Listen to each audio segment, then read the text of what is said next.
victims and families of the bus accident that killed 15 people in Mountain Province last February 7 trooped to the GV Florida terminal on Sunday to call for road safety and justice. So basically, ito naman yung ginagawa namin ngayon is parang to show the public, di ba?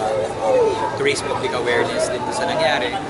And siguro para at least mas maging conscious yung with regards to road safety, yung mga bus companies.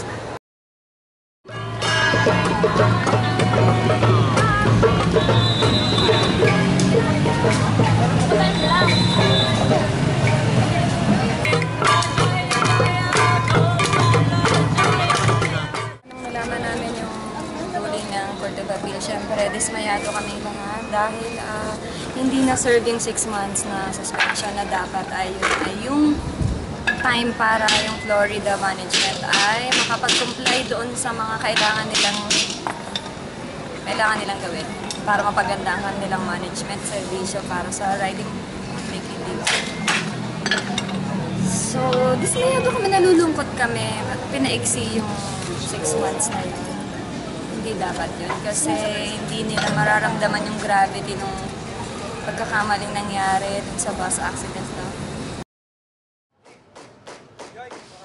This is Christine Sabilio of Inquirer.net.